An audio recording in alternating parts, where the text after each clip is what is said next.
কক্সবাজার সমুদ্র সৈকত জুড়ে পর্যটক ঈদের টানা ছুটিকে উপভোগ করে তুলতে বিশাল নীল সাগরের কাছে ফিরছেন অনেকেই। ঢেউয়ে ভাসছেন, ডুবছেন, সমুদ্রের পানে ছুঁয়ে নানা খেলায় মেতেছেন ভ্রমণ পিয়াসীরা। ছবির ফ্রেমে তো নিজেদের বন্দিও করছেন। ছুটি তো লম্বা ছুটি পাওয়া যায় না, তো এবার পেয়ে গেলাম। আর আমার ছেলেরও স্কুল ছুটি, আর আমি নিজে একজন চিকিৎসক, আমি তো আসলে ছুটি খুব কম পাই। এবারের ঈদে ছুটি পেয়েছি, তো এই জন্য এখানে আসছি, খুব ভালো লাগছে। কক্সবাজার সবসময় একটা রিফ্রেশিং জায়গা, এখানে মানুষ আসেই একটু রিফ্রেশ হওয়ার জন্য। তো অফিসে ছুটি পেয়েছি, চলে আসলাম ফ্যামিলি নিয়ে ঘুরতে। এই তো ভালো লাগছে। চমৎকার চমৎকার, কারণ পরিবেশটা আমি দেখতে পাচ্ছি যে অনেক পরিবর্তন হয়েছে। কক্সবাজার আগে আমরা চাইল্ডহুডে যেভাবে দেখেছি তার চেয়ে অনেক ডেভেলপড। তবে এই লম্বা ছুটিতে পর্যটকের কম উপস্থিতি ব্যবসায়ীদের হতাশ করেছে।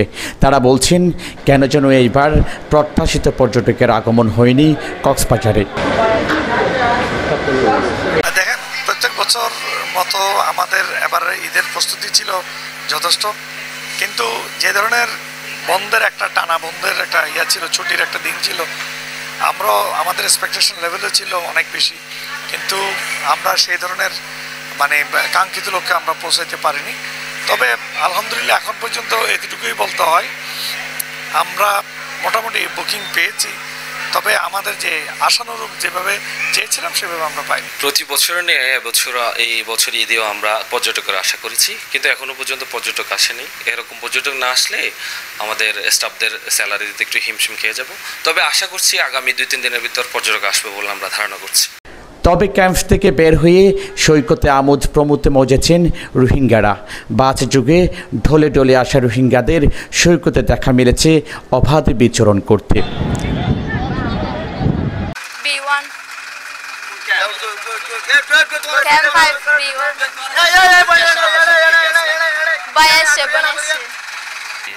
আমরা তো মনে করি বাংলায় কলাইছি, ওরা তো রোহিঙ্গা চিহ্ন দিচ্ছে, আমরা তো রোহিঙ্গা চিহ্ন দিই না। আমি বাংলা মনে করেন বাঙালি বলি। কি কৌশল বলছো সেখানে, কি বলে আসতে বলো তো, তোমার চালাকি কি ছিল? আমি বলছি গিয়ে যাচ্ছি, আমার মামার বাসা আছে কক্সবাজার, মামার বাসাতে যাইতেছি। কিন্তু আমার মামার বাসায় যাইতেছি, এই জন্য আর এটা বলছি না, কিছু করে না আমার।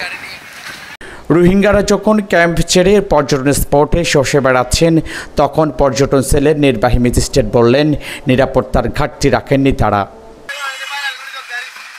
আমরা কঠোর নির্দেশনা দিয়েছি, কোনো জায়গা থেকে যদি আমরা কোনো রকমের পর্যটক হয়রানির খবর পাই, তাহলে তাদের বিরুদ্ধে আমরা কঠোর ব্যবস্থা নিব।